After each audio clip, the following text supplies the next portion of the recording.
Aizen, the man who would stand at the top of everything. In Bleach, Aizen went from the genteel Soul Reaper captain whose death sparked chaos in an already chaotic scenario, to the central and only ongoing antagonist for the series. But he isn't just overwhelmingly powerful. Aizen specializes in screwing with people's heads, and he has an ability generated by his sword that allows him to fool all 5 senses of his opponents. So that's a lot of why Aizen is powerful. He's also incredibly smart and charismatic, and assembles the different forces and resources necessary to achieve his goals. This video isn't about why Aizen is such a badass, though, as much as it is about how his strength defines his character. And it's largely inspired by a moment in both the anime and the manga where the series protagonist Ichigo reflects on something. After he weakens Aizen enough for him to be sealed, Ichigo mentions that he was able to sense what was in Aizen's soul. Ichigo had the ability to sense the nature of his opponent's souls throughout the series, so long as he was of a comparable power level to them. With Aizen, he'd felt nothing every time he fought the man because of the difference in their power levels. It was only at the climax of their final battle, when Ichigo had unlocked all of his own potential, that he was able to do so. And when he did, Ichigo sensed not megalomania or sadism or even a god complex. All he sensed was loneliness. Now, it's important to consider that throughout the series, we never get any real insight into Aizen's backstory beyond how he interacts with other characters in the series. And even as he's defeated, we don't get that usual flashback to his life that led to what he's become, unlike with other opponents. Aside from that one insight that he had only loneliness inside him. Aizen remains an enigma for the entire series, but that doesn't mean we can't get a better understanding of him. Only that we have to put the pieces together ourselves. And there are clues to be found. The first is an obvious characteristic we see many times from him: his detached, calm, almost amorous attitude in everything he does. Of course, this makes him cool, and so the writers would obviously lean into it. He is the antagonist after all. There's more to it than that, though. The way characters fight is reflective of their personalities. Nobleman Captain Byakuya fights with a commanding indifference. Wild Captain Kenpachi Zaraki fights for the joy of fighting itself. Characters like Orihime Inoue don't even really fight so much as protect others. So from this, and given most of the time Aizen is either going over his plans, reflecting on different aspects of power and understanding, or fighting. How does Aizen fight? We see that he loves playing head games, and fair enough, his sword's power revolves around deception. But what if there's more to it than making meme-worthy moments? We already know that Aizen isn't messing with people out of some deep-seated sense of sadism. Any enjoyment he gets from the suffering or misery of another is fleeting. On the other hand, because Aizen is so much stronger than virtually all his opponents, and even still has his hypnotic powers over foes like Yamamoto, he has this odd sort of omnipotence. Imagine if you were trying to overcome something that you had a certain kind of control over that almost made that competition boring. It would be like betting on what team will win a sports event when you already have the answer. What if one of the only ways you could engage with others in a genuine way on an even playing field wasn't actually even at all? That's how Aizen's fights would likely feel. And it's no wonder he treated the experience more like orchestrating a play than a fight to the death. Add to that Aizen's intelligence on various combatants, backgrounds, organizations, and more, as well as all his planning ahead of time. And by the time he would actually be crossing blades with anyone else, Aizen would have basically controlled everything leading up to it. This would likely produce boredom in the short term and apathy over the long haul. But more than anything, it would be isolating. In both fiction and the real world, large personalities often clash against each other. But even in that ruthless competition, they usually get a sense of companionship from competing at an equal level, like having rivals, essentially. Even on the selfish level, it at least gives them something to test themselves against. For Aizen, the closest thing he's seen to have had in this was Keisuke Urahara. The man himself reflects on how Keisuke alone was the only one who'd compare to him in terms of intelligence, design, and other factors. However, Aizen and Urahara never seemed to have a connection beyond acknowledging the other's significance and challenging their plans.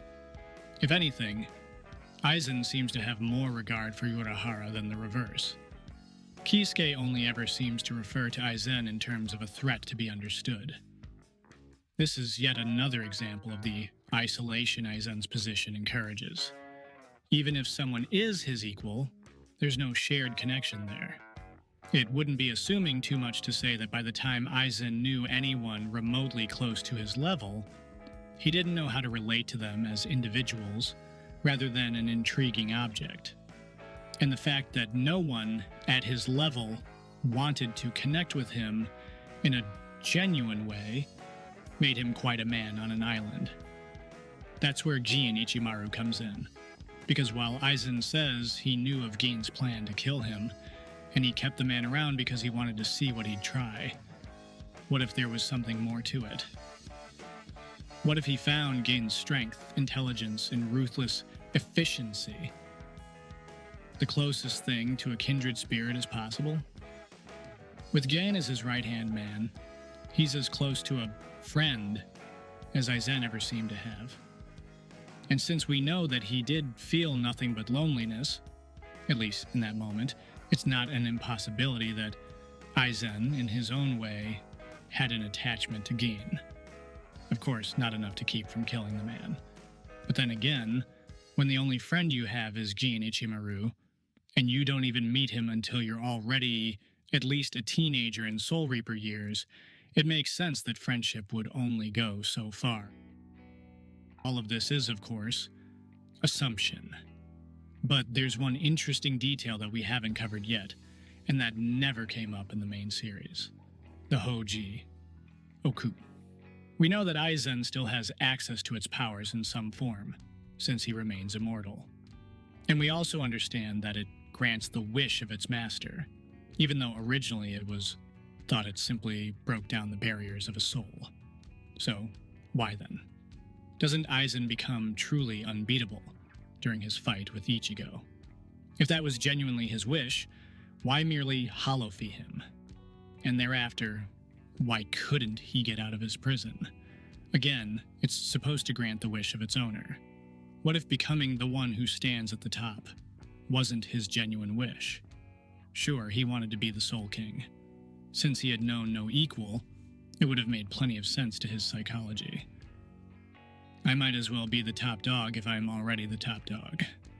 But instead, he stays at about Ichigo's level, and even somewhat below it during their final battle, which would make a lot more sense if his genuine wish was to have an equal. And at the same time, who shows up? Urahara, the only other person he'd said was equal to him in a way he could respect, aside from Yamamoto's pure strength. Now you could say that's a reach, and I'd understand. But the only time Ichigo could sense Aizen's soul was during this time period. And in the following arc, Aizen even fights alongside Ichigo, functioning as equals, in order to defeat the power of the Almighty. I'm not saying his name, it's dumb no matter how you pronounce it. Ubakaka. All this is to say that Aizen, as much as he's a deliciously villainous antagonist, also has some human facets to him. Because he holds no wrath towards his enemies, just maybe simply the resentment of them being weak, or perhaps that weakness making him be alone. He also lacks the ability to even see someone as a friend in the traditional sense, to the extent that Even if he did have a sense of friendship towards Jen, it could only go so far. And that the only other forces that were comparable to him were like international leaders in a political struggle. Even if he had succeeded in becoming the Soul King, it would have changed nothing about his loneliness. As much as Aizen was defined by his strength, he was also, in a sense, confined by it, which could be an explanation for why, when he was supposed to grant himself any wish, he suddenly started breaking apart once he'd finally come up against another worthy opponent. And this carries over to real life as well. As they say, it's lonely at the top, because by the very nature of your exceptional excellence, you are almost always one of a kind. Even if you do come up against others who are your equal, you'll likely have all spent so much time alone that you wouldn't even have the reference to see each other as friends.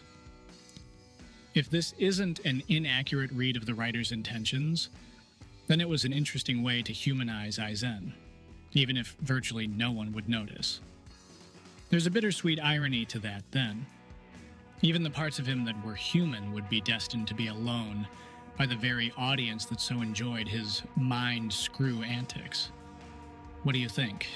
Did Aizen will himself to a plateau in order to, for once, truly be on an even level with someone else, even if it was an opponent? Was that maybe even the entire reason he let Ichigo along in the first place, to essentially build an equal?